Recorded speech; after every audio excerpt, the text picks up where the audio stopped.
السلام علیکم ورحمۃ اللہ وبرکاتہ۔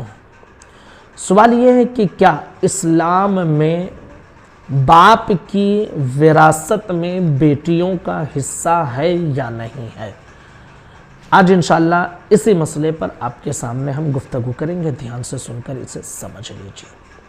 یاد رکھیے کہ قرآن مقدس کی آیتوں میں اور حضور صلی اللہ علیہ وسلم کی حدیث مبارکہ میں صاف لفظوں میں اسے بیان کیا گیا ہے کہ اسلام میں باپ کی وراثت میں ان کی بیٹیوں کا بھی حصہ ہوتا ہے۔ یہ اور بات ہے کہ بیٹے کو دو حصے ملیں گے اور بیٹیوں کو ایک حصہ ملے گا۔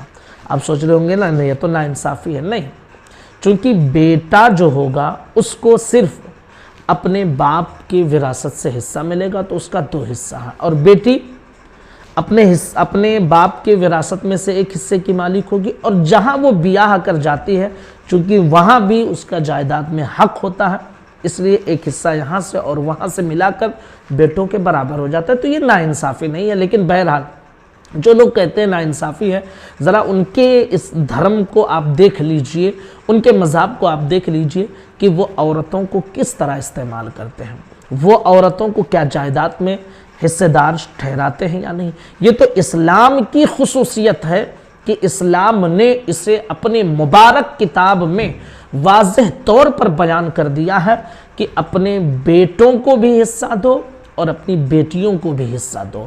یہ اور بات ہے، ہمارے لیے یہ المیہ کی بات ہے کہ بہت ساری جگہوں پر بیٹیوں کے حصے کو ختم کر دیا جاتا ہے۔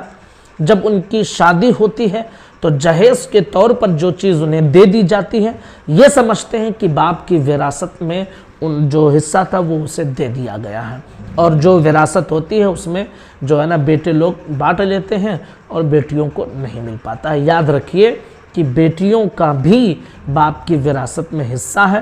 جیسے آپ سب بیٹے اپنے باپ کے جائیداد میں حصے دار ہوتے ہیں، اسی طرح یہ بیٹیاں بھی حصے دار ہیں، اور یہ اسلام کی خصوصیت ہے، یہ اسلام کی ایک پہچان ہے کہ اسلام نے عورتوں کے حقوق کا کس قدر اعتبار کیا ہے۔ جو لوگ اسلام پر آوازیں اٹھاتے ہیں یا عورتوں کے حقوق کی بات کرتے ہیں اور اسلام پر قدغن لگانے، انگلی اٹھانے کی کوشش کرتے ہیں، انہیں چاہیے کہ اسلام کو پڑھیں، اسلام کو سمجھیں کہ اسلام نے کس قدر عورتوں کی عزت، آبرو اور ان کے حقوق کا اعلان کیا ہے، اور کس طرح ان کے حقوق کو بچانے کی کوشش کی گئی ہے۔